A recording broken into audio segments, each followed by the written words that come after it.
guys, kuha tayo ng inangit. Alam nyo ba guys, ang inangit. Yan, makalagay na tayo ng malagkit. Tatlo, apat. Gawin natin 5.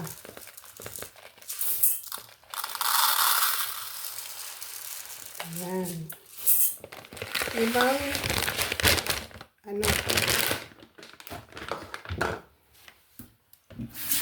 Prasan muna natin.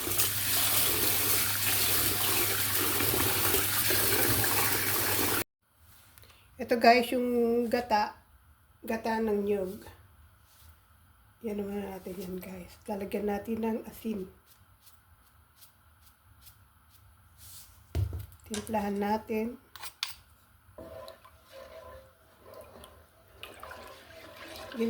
Ginata ko na siya. Ito yung fresh coconut. Pinili ko sa Lulu.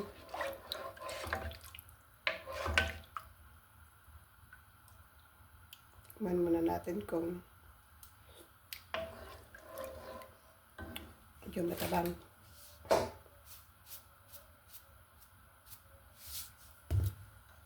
Yan.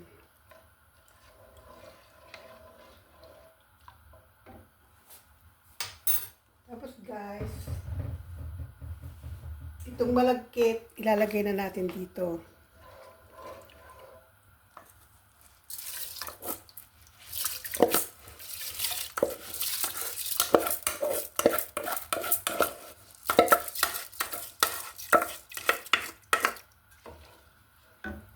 Mukhang kulang yung malagkit.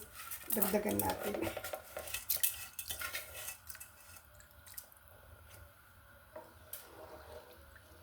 Haluin natin siya guys hanggang sa matuyo ng konti, saka natin ilalagay sa paiininin natin sa dahon ng saging. Ayan guys, ayan. Unti-unti na siyang lumalapot. Hintayin lang natin siyang mawala ng tubig ng gata, yung pinaka niya. Saka natin iinin sa sa dahon ng saging. Yan. Malapit na.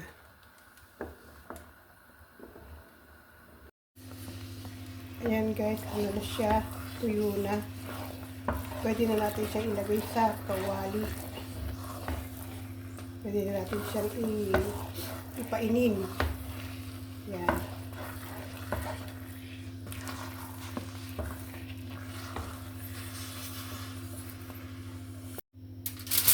First, lalagyan muna natin siya ng itong para hindi siya masyadong masunog. Kasi konti lang ang ang dahon ng saging. Yan. Tapos, saka natin ilalagay ang dahon ng saging.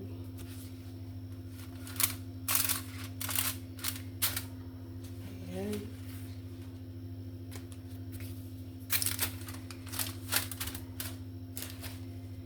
Kasi, inano ko na to guys.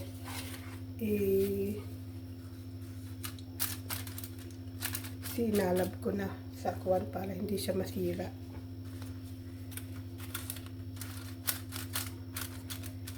Ayan.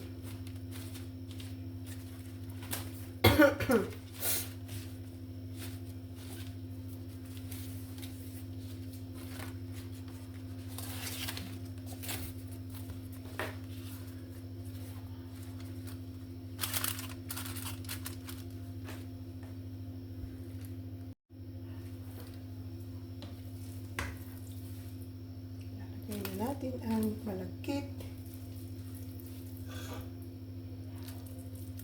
Next time naman guys, ang gagawin ko ay arroz Valenciana. Pag nakabili ako ng pansahog.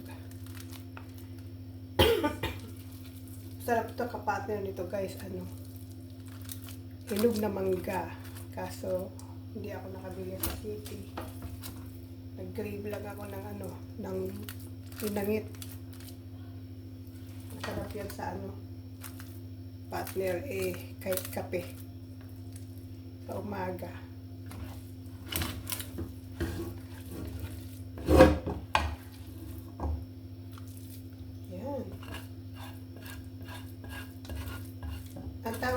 guys sa amin sa Nueva Ecija. Sa Nueva Ecija ay inangit.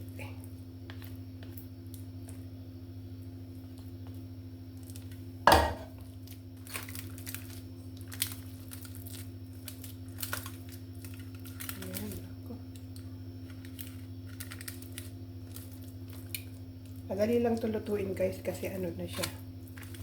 Iinin na lang natin siya.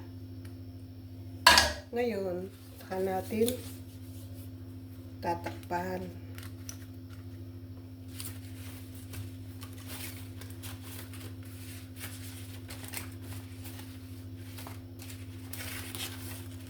Konti kasi guys ang ano ko ang dahon ng saging. Mali. Konti lang ang dahon ng saging, kaya gawa natin ng paraan para hindi siya masunog.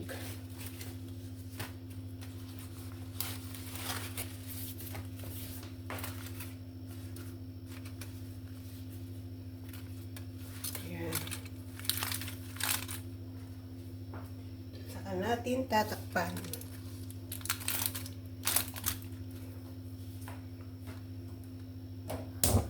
Mahina lang guys ang apoy. Yan.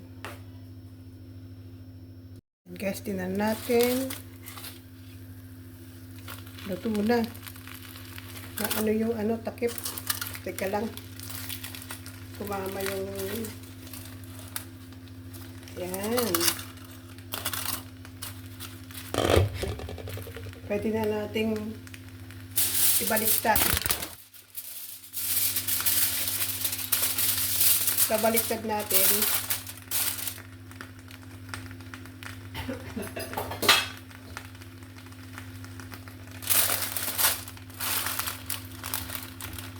Para ng ay mukhang mainit. Ay, mainit guys. Meron siyang inilagay ko dito guys para hindi siya maano. Yan.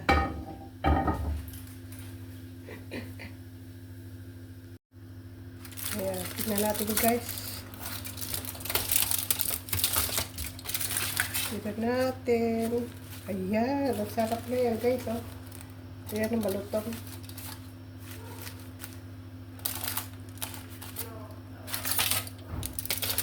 Tapos takpan ulit natin. Ano na siya guys, iininin na natin yung kabila. Ayan. Ayan. Tignan na natin guys. Ay, luto na yan. Mukhang luto na guys. Tignan natin. Wow, ang ganda guys ng ano niya. Ayan o. Yung pinakatutong niya, lumambot na siya. Kasi naluto na dito sa ano. Ayan, pwede na guys. Kain na tayo. Kainan na. Ayan. Luto na guys. Ang sarap. Pat nilito guys si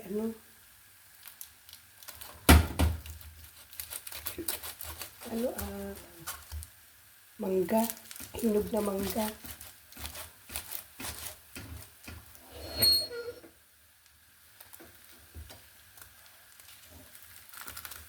Ayan, no? Sarap. Luto na siya. Ay, kainan na. Tara na guys, kain na tayo ng inangit. Luto na.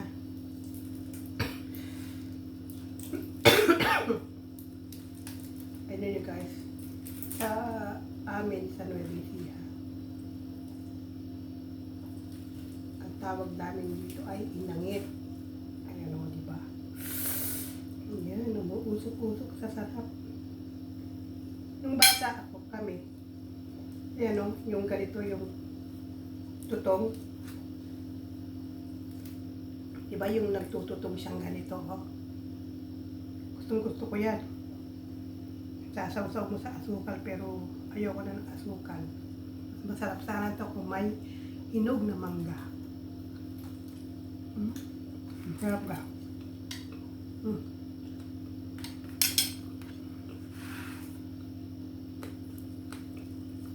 Sabi na anak ko, diet ka ba? Luto ka ng luto.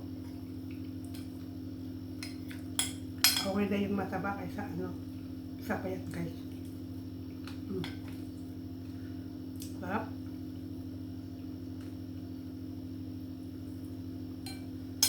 Yung iba nga, sinasawsaw nila ito sa asukal.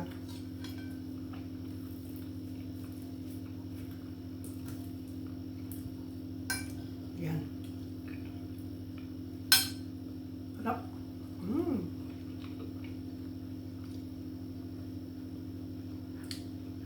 Yung ano niya, nagkaroon siya ng tutong. Kasi inano ko siya sa, yun nga, daw na saging. Nilin ko siya doon. Magluluto sana ako ng sopa.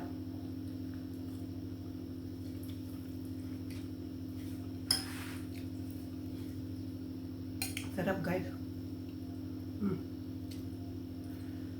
Yan. Inangit. Alam niyo guys to, inangit. Ang nakakaalam nito ay yung mga yan, sa Nueva Ecija, Nueva Ecija, mga Ilocano, Tagalog, Pampangan. Alam niyo nila to. Basta sa yung ganito yung tawag namin inangit. Yun namang may mga sahog-sahog na ganyan din ang pagkakagawa. Ano naman yun? Arroz Valenciana. Maybe next time gagawa ako nun. Pag nakakuha ako ng panglagay ko sa pansahog ko. Sarap.